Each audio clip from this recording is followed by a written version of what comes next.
Hello everyone. Class 12th के लिए second chapter Gauss law and it's applications हमारा running में है, जिसकी लास्ट क्लास में हमने पढ़ा है गाउस लॉ। ठीक है, तो आज का जो हमारा नया टॉपिक रहने वाला है वो है derivation of Gauss law using Coulomb's law.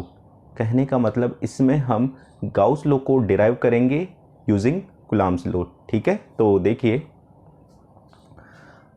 हमारे पास एक पॉइंट Q चार्ज है, यहाँ से R डिस्टेंस पे कोई पॉइंट P है जिस पे हमें इलेक्ट्रिक फील्ड कैलकुलेट करना है। That's why electric field simply Coulomb's law से हो जाएगा 1/4πε0 Q/r²। ठीक है, डायरेक्शन हम इलेक्ट्रिक फील्ड की देखेंगे तो वो इस पॉइंट चार्ज Q को इस पॉइंट P से मिलाने वाली जो लाइन है उसी लाइन पे होगी। That's why I use E vector in this direction. ठीक है, आगे बात करें तो यहाँ पे अगर मैं एक स्मॉल एरिया एलिमेंट ले लूँ DA वेक्टर, जिसकी डायरेक्शन मान लेते हैं अपन यहाँ होगा। अगर ये बॉडी परफेक्टली स्फेरिकल होगी तो DA और E सेम डायरेक्शन में होंगे, लेकिन हमने परफेक्टली स्फेरिकल नहीं लिया। दैट्स वाई मैंने यहाँ पे, ताकि आपको डिफरेंशिएशन पता चले, तो ये एंगल जो हो गया थीटा, इससे लिंक फ्लक्स जो हो जाएगा डी फाई वो हो जाएगा E.dA। सिंपली फ्लक्स की डेफिनेशन हमने यही पढ़ी है, यानी कि डी फाई इक्वल टू हो जाएगा E.dA कोस थीटा। देखिए थीटा ये वाला एंगल। ठीक है, तो यहाँ अगर मैं E की वैल्यू यहाँ से प्लेस करता हूँ तो डी फाई की वैल्यू आएगी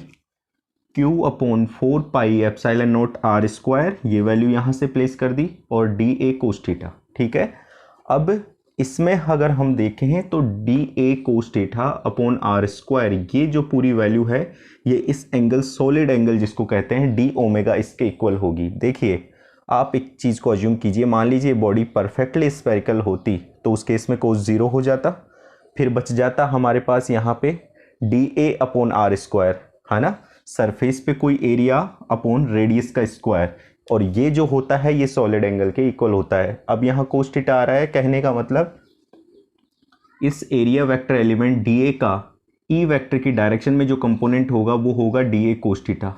तो DA cos theta upon r² भी अपना D ओमेगा के इक्वल आएगा। ठीक है, जिसको सॉलिड एंगल कहा हमने। तो अब क्या हो जाएगा, डी फाई इक्वल टू हो जाएगा Q/4πε0, और इस सारी वैल्यू की जगह हमने D ओमेगा प्लेस कर दिया। टोटल फ्लक्स की बात कर लें, पूरी कंप्लीट फ्लक्स कितनी लिंक होगी, इस पूरी जो सरफेस है गाउसियन सरफेस जिसको नाम दे सकते हैं, तो फाई की वैल्यू हो जाएगी, इंटीग्रेशन कर देंगे डी फाई का, तो Q/4πε0 कांस्टेंट है, बाहर आ गया, इंटीग्रेशन कर दिया हमने D ओमेगा का। आपको पता है सॉलिड एंगल की जो मैक्सिमम वैल्यू हो सकती है वो हो सकती है 4 पाई, तो D ओमेगा का इंटीग्रेशन जो आया वो आया 4 पाई।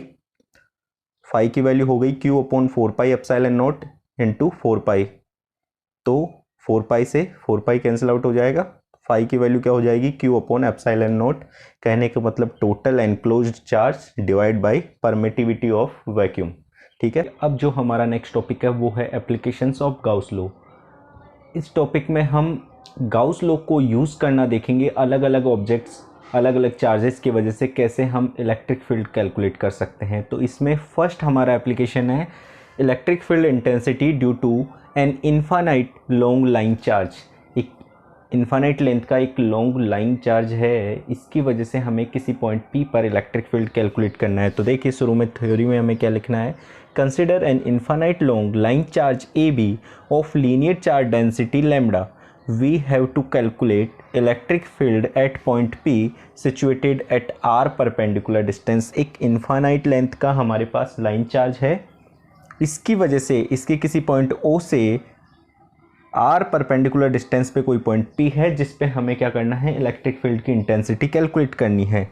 पॉइंट P पर इलेक्ट्रिक फील्ड कैलकुलेट करने के लिए हम इस O पॉइंट से इक्वल डिस्टेंस पे दो लेंथ एलिमेंट कंसिडर करते हैं, A1 और A2। याद रहे इन दोनों की लेंथ इक्वल है, DL और DL। ठीक है ना, इस एलिमेंट A1 की वजह से पॉइंट P पर जो इलेक्ट्रिक फील्ड हो जाएगा वो हो जाएगा DE1 वेक्टर, और डायरेक्शन यहाँ पे पॉजिटिव चार्ज अगर मैं अज्यूम करता हूँ तो इसको रिपल करेगा, यानी कि इन दोनों को मिलाने वाली लाइन के अक्रॉस होगी।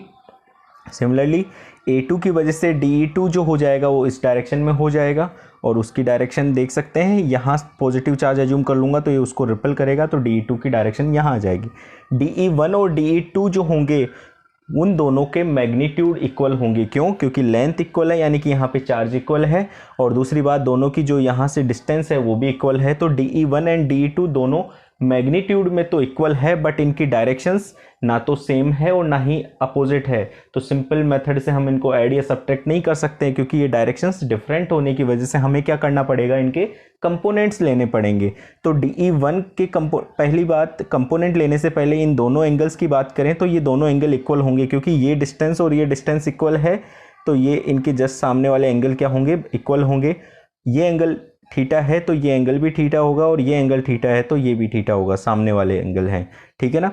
अब बात करें DE1 के कंपोनेंट्स लेने की, तो DE1 के कंपोनेंट्स में ये वाला कंपोनेंट जो हो जाएगा DE1 साइन थीटा, जबकि थीटा के साथ वाला हो जाएगा DE1 कोस थीटा। इसी प्रकार DE2 का मैं कंपोनेंट लूँ तो ये वाला हो जाएगा DE2 साइन थीटा, और थीटा के साथ वाला हो जाएगा DE2 कोस थीटा। अब हम देखें कि DE1 एंड DE2 मैग्नीट्यूड में इक्वल हैं। अब DE1 sine theta and DE2 sine theta ये दोनों भी मैग्नीट्यूड में इक्वल होंगे, बट ये बिल्कुल अपोजिट है। तो as DE1 and DE2 are same but directions are different, by taking their components we found that कि DE1 sin theta and DE2 sin theta are equal in magnitude but opposite in direction, so they will cancel out to each other। तो देखिए DE1 sin theta equal to हो जाएगा minus का DE2 sin theta के, तो DE1 sin theta plus DE2 sin theta मिलके क्या हो गया, 0 हो गया। DE1 cos theta and DE2 cos theta इन दोनों का भी मैग्नीट्यूड इक्वल है, बट इनकी डायरेक्शंस भी सेम है, सो ये ऐड हो जाएंगे, और कुल मिला के A1 और A2 की वजह से जो नेट इलेक्ट्रिक फील्ड कैलकुलेट होगा वो हमें OP डायरेक्शन में, यानी कि इसकी लेंथ के परपेंडिकुलर मिल गया। ठीक है ना। DE1 cos theta and DE2 cos theta will added up due to same direction. ठीक है। तो हमें ये चीज़, इस चीज़ से पूरा ये जो प्रोसीजर रहा, इससे हमें एक बात पता चल गई कि नेट इलेक्ट्रिक फील्ड जो आ रहा है वो OP के अलोंग आ रहा है। अब हम इलेक्ट्रिक फील्ड कैलकुलेट करने के लिए इस प्रोसीजर को रोक के हम गाउस लॉ अप्लाई करेंगे, तो net electric field will be along OP direction. ये चीज़ हम क्लियर कर चुके हैं। अब गाउस लॉ या गाउसियन सरफेस अज्यूम करने के लिए हम क्या करेंगे, हम इस इन्फानाइट लॉन्ग लाइन चार्ज को हम क्या करेंगे, एक्सिस मानते हुए एक सिलेंड्रिकल गाउसियन सरफेस अज्यूम करेंगे जिसकी रेडियस स्मॉल r है। ऑब्वियस है अगर इसकी रेडियस स्मॉल r होगी तो पॉइंट P जो है इसके कहीं ना कहीं कर्व सरफेस पे प्रेजेंट होगा। ठीक है ना।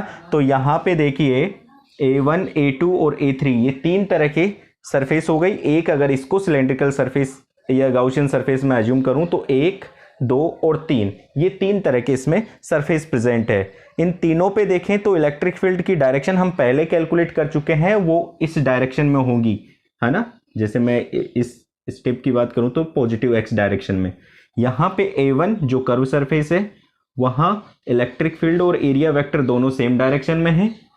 A2 यहाँ पे इलेक्ट्रिक फील्ड और एरिया वेक्टर जो है परपेंडिकुलर है एक दूसरे के, और यहाँ पे भी क्या है, परपेंडिकुलर है। तो अब गाउस लॉ अपन अप्लाई करते हैं, तो integration of E dot DA for A1 plus integration of E dot DA for A2 plus integration of E dot DA for A3 equal to summation Q upon epsilon naught. क्योंकि तीन surface है तो तीनों surface के लिए अपन को अलग अलग कैलकुलेट करना पड़ेगा। तो देखिए EDA A1 के लिए हो गया दोनों सेम डायरेक्शन में होने के कारण cos 0 plus EDA cos 90 A2 के लिए हो गया एंगल 90 डिग्री, और इसी प्रकार A3 के लिए भी हो गया cos 90। और चार्ज जो हो जाएगा L लेंथ है इसकी सिलेंडर की, और लैम्डा इस पे चार्ज डेंसिटी है, तो टोटल चार्ज जो इस कर्व सरफेस में या इस सिलेंडर में आ रहा है वो कितना होगा, lambda into L upon epsilon not. ठीक है ना। अरे भाई समेशन Q जो चार्ज होगा इस पे कितना चार्ज प्रेजेंट होगा, सीधी बात है कि लैम्डा इक्वल टू क्या होता है, Q अपॉन L, तो Q की वैल्यू क्या हो जाएगी, lambda into L upon epsilon not. देखिए ये 90 cos 90 होने की वजह से क्या हो गए, 0 हो गए। तो कुल मिला के हमारे पास बच गया integration of EDA of A1 lambda L upon epsilon not. E बाहर आ गया, integration of DA of A1 ये हो गया lambda L upon epsilon not. अब देखिए जो सिलेंडर होता है इसका कर्व सरफेस एरिया होता है 2πRL, तो A1 का इंटीग्रेशन हो गया 2πRL lambda L upon epsilon not. ठीक है, एक एल से एक एल कैंसिल आउट हो जाएगा, तो ई की वैल्यू हो जाएगी lambda upon epsilon naught upon 2 pi r, ये नीचे आ गया। अगर मैं इसको ऊपर नीचे 2 से मल्टीप्लाई कर दूं और 2 से डिवाइड कर दूं तो ई इक्वल टू हो जाएगा 2 लैम्डा, ये हो गया 4 पाई एप्सिलॉन नॉट आर। ठीक है, 1 अपॉन 4 पाई एप्सिलॉन नॉट को मैं के बोल सकता हूं, तो ई की वैल्यू आ गई फाइनली 2 के लैम्डा अपॉन आर। अगर यहाँ पे डायरेक्शन अब अपन देखें तो यहाँ पे अगर मैं वेक्टर लगाऊंगा तो यहाँ पे क्या आ जाएगा, आर कैप आ जाएगा, क्योंकि हमें पता है कि डायरेक्शन आर के अलोंग है। ठीक है ना।